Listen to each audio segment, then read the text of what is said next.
একটা জিনিস খুবই খটকা লাগলো, যে সময় মানবতা বিরোধী অপরাধের দায়ে শেখ হাসিনাকে ওই যে আন্তর্জাতিক ট্রাইব্যুনাল, ক্রিমিনাল ট্রাইব্যুনাল, সেখানে তাকে মৃত্যুদণ্ডের ঘোষণা করা হচ্ছে, ঠিক ওই মোমেন্টে কিছু লোকজন গিয়ে ওই 32 নম্বর বাড়ি ভেঙে, আসলে কী ভাঙবে কে জানে, গত ফেব্রুয়ারি মাসে তো ভেঙে একেবারে মাটির সাথে মিশা গেল না, তো ওখানে আবারও বুলডোজার নিয়ে গিয়ে সেইটা ওখানে বাকি যে ওয়াল টোয়াল ছিল এগুলো মনে হয় ভেঙে টেঙে কী করবে, ঘোষণা দিয়েছে ওখানে খেলার মাঠ করবে। তাদের উদ্দেশ্য যে খুব খারাপ ছিল তা কিন্তু বলা যাবে না, কারণ ঢাকা শহরে এমনিতেও তো খেলার মাঠের খুবই অভাব। মনে হয় ওই দৃষ্টিকোণ থেকে তারা ওখানে একটা মহান কাজ করতে গেছিলো, কিন্তু তাদের এই মহান কাজে বাধা সাধে পুলিশ আর মিলিটারি।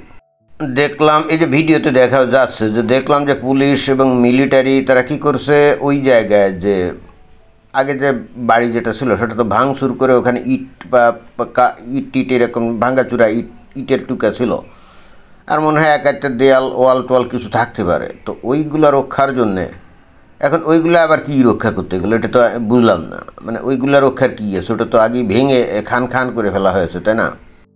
খটকা লাগলো এই কারণে যে যখন এই বাড়িটা আস্ত ছিল, যখন বাড়িটা ভাঙচুর করা হয় নাই, তখন তো এই বাড়ি রক্ষার জন্য এই সরকার অথবা পুলিশ বা মিলিটারি তারা কিন্তু চেষ্টা তো করেই নেই, উল্টে গত ফেব্রুয়ারি মাসে যখন এইটা বুলডোজার দিয়ে ভাঙা হয়েছিল 2-3 দিন ব্যাপী, তো এখানে এসে নাচ গান করে কত উল্লাস সহকারে ভাঙ্গি হচ্ছিল। তো একসময় দেখলাম যে মিলিটারির একটা দল ছিল, সেই দলটা এসে কী জানি বলে টলে হাসতে চলে গেল। তার মানে অন্য কথায় মানে যেটা মনে হয়েছিল তখন, এই ভিডিও তো সবাই জানে, দেখছে, এটা তো আর এমন কিছু পুরনো না। তো মিলিটারিদের ভাব ভঙ্গি দেখে মনে হয়েছিল যে তারা মনে হয় যে ওই যারা ভাঙতে গেছিলো তাদেরকে আরও উৎসাহ দিয়ে চলে গেছিলো, তাই না?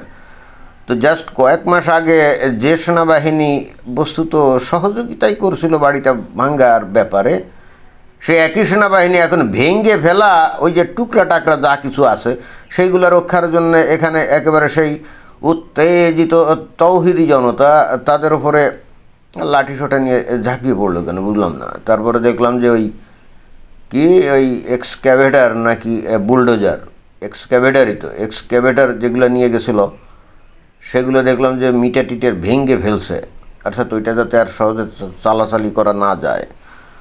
তো এইটা কেন করলো, কী কারণে করলো, এটা তো বুঝলাম না।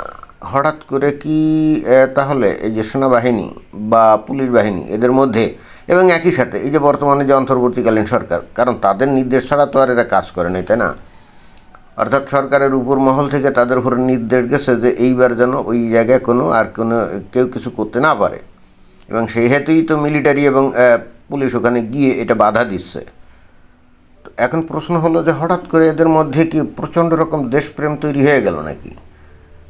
অথচ কিছুকাল আগেও তো আমরা এই দেশপ্রেমের কোনো ছিটে ফোঁটা আমরা দেখিনি, কারণ এই 32 নম্বর বাড়ি আর বাংলাদেশ সমর্থক, এই 32 নম্বর বাড়ি থেকে বাংলাদেশের স্বাধীনতার জন্যে কত রকম প্ল্যান প্রোগ্রাম, কত রকম আলাপ আলোচনা এগুলো হয়েছিল।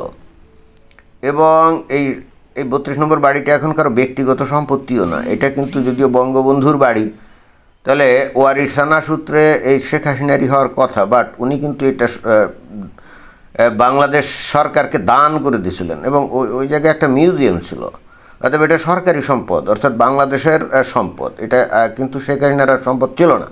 সুতরাং শেখ হাসিনাকে বিচার করে ফাঁসির রায় দেওয়া হচ্ছে আর কি। তো তাহলে সরকারি সম্পদ কী কারণে ভাঙবে এবং কারা ভাঙতে পারে? আর এইটা আগে সরকার বাধা দিল না, এখন হঠাৎ করে বাধা দিল, এটা নিয়ে কিন্তু নানা রকম লোকজনে বিচার বিশ্লেষণ করছে, অনেকে মজা টজা করছে। তার মধ্যে কিছু আমি শুনলাম যে অনেকে বলছে যে আর তো বেশি দিন নাই এই সরকারের, তো যাওয়ার আগে অন্তত একটু ভালো কাজ করার চেষ্টা করছে, এরকম বলার চেষ্টা করছে। আবার অনেকে বলছে যে ডক্টর মোহাম্মদ ইউনূসকে ভালো করেই জানে যে তার দিন তো প্রায় শেষ, এরপরে আওয়ামী লীগ কোনো না কোনো সময় বা খুব দ্রুত হতে পারে ফিরে আসবে রাজনৈতিক মাঠে, তাই না?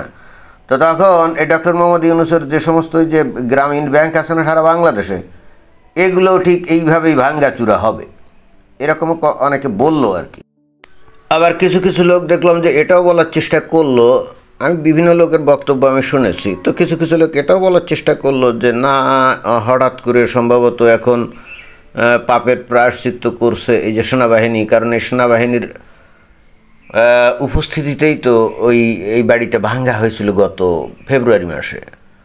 তো এই জন্যে মনে হয় যে তারা মানসিক যন্ত্রণার মধ্যে আছে, অর্থাৎ সেনাবাহিনীর লোকজন সম্ভবত একটু মানসিক যন্ত্রণার মধ্যে আছে, এই জন্যে তারা অনেকটা পাপের প্রায়শ্চিত্ত স্বরূপ এইবার বাকি যা কিছু আছে এগুলোকে আর নষ্ট করতে দিতে রাজি না। কিন্তু এটা কোন ধরনের কথা, এখানে নষ্ট করার ছিল কি? এখানে নষ্ট করার তাহলে কোনো কিছু ছিল না। তো এইটা এক সাইড, আর অন্য একটা সাইডে দেখলাম যে খবরে বলছে যে বিক্ষুব্ধ জনতা, এদেরকে কিভাবে বিক্ষুব্ধ জনতা বলে, মানে বাংলাদেশের সংবাদপত্রগুলো এখনও কত ভয়ে ভয়ে খবর প্রচার করে তার একটা নমুনা। এরা তো বিক্ষুব্ধ জনতা হয় কী করে? এরা তো আসলে উচ্ছৃঙ্খল কিছু লোকজন, তাই না? এটাই তো বিক্ষুব্ধ জনতা কিভাবে বলা যায়? যারা নাকি সরকারি সম্পদ ভাঙচুর করার জন্য দল বেঁধে যায়, তাদেরকে কি আপনি বিক্ষুব্ধ জনতা বলবেন? আর এই 32 নম্বর বাড়িটা কি এমন অন্যায় করছে? না, কোনো অন্যায়ও তো করে নাই, বরং এই 32 নম্বর বাড়িটা বাংলাদেশকে স্বাধীন করার প্রেক্ষাপট হিসাবে কাজ করেছে, তাই না? এখন যে বাংলাদেশের মানুষ একটা স্বাধীন দেশে বসবাস করে এবং আর নিজেদেরকে ওই কোনো উপনিবেশে বাস করে বলে দেখে না, নিজেরা স্বাধীনভাবে চলাচল করে, তাই না? নিজেদের একটা দেশ আছে, জাতি আছে, সরকার আছে, রাষ্ট্র আছে, পতাকা আছে, পাসপোর্ট আছে, তাই না? এবং সেনাবাহিনীতেও এই যে লোকজন এখন জেনারেল হয়, লেফটেন্যান্ট জেনারেল, মেজর জেনারেল, কত পদ পদবি, তাই না? তো বাংলাদেশ স্বাধীন হয়েছিল বলেই তো এই জিনিসগুলো ঘটছিল। তো অতএব এই বাড়িটা তো আসলে কারো ব্যক্তিগত না, তাহলে এই বাড়িটা যদি কেউ ভাঙে তাহলে এরা কারা ভাঙতে পারে?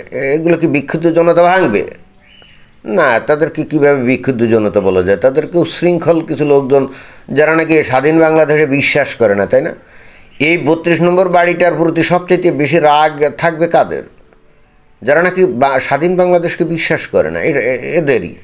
এর বাইরে অন্য কারো কি রাগ থাকার কথা নাকি?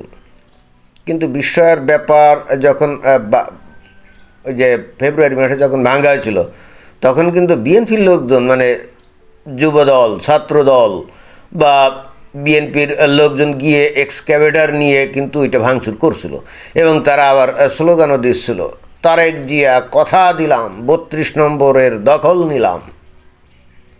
তো এই সমস্ত স্লোগান দিছিল, এবং এটার এগেনস্টে বাংলাদেশের বিএনপির নেতা যারা আছে তারা কিন্তু একটা টু শব্দ করেছিল না। তো এগুলো আসলে কী নির্দেশ করছিল? তাহলে বিএনপির লোকজন তারাও মানে কি প্রমাণ করলো নাকি যে তারাও আসলে স্বাধীন বাংলাদেশ চায় না নাকি? বুঝি না।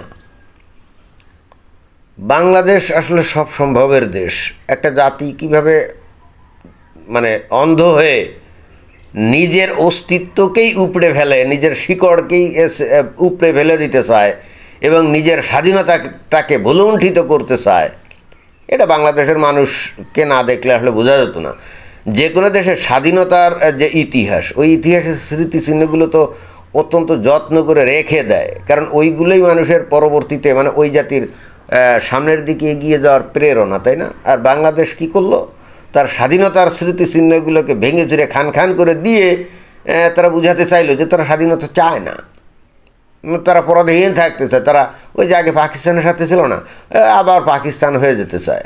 এবং এই শ্রেণীর লোকজনই তো হলে এটা ভাঙছে, অন্য কেউ তো ভাঙে নাই। তো যখন এটাকে পুলিশ বা মিলিটারি এরা কি আগে বোঝে নাই? আর এখন এই যে ভাঙ্গা চূড়া ওই যে ইটের টুকরা রক্ষার জন্য একেবারে বীর দর্পে এই যে তৌহিদি জনতার বিরুদ্ধে ঝাঁপিয়ে পড়ছে, এগুলো তো হাস্যরসের সৃষ্টি করলো। এটা দিয়ে তো তারা প্রমাণ করতে পারে না যে সত্যি সত্যি তারা দেশপ্রেমিক, তাই না? কি প্রমাণ করতে পারে? বরং এটা আরও বেশি হাস্যরসের সৃষ্টি করলো। মানুষজন এটাকে মনে করবে যেটা মানে কি অনেকটা ফাজলামি করছে, এটাকে মনে করবে না। যখন বাড়িটা ইন্ট্যাক্ট ছিল তখন রক্ষার জন্য তাদের কোনো আগ্রহ দেখা গেল না, উল্টে মনে হলো যে তারা আরও উৎসাহ দিল। আর এখন ভেঙে চুরে খান খান করে ফেলার পর এইটা রক্ষার জন্য একেবারে আদা দল খেয়ে লাগছে, জানপরাণ দিয়ে লড়াই করছে। তো এটা কি মানে মস্করা টাইপের মতো মনে হয় না? ধন্যবাদ।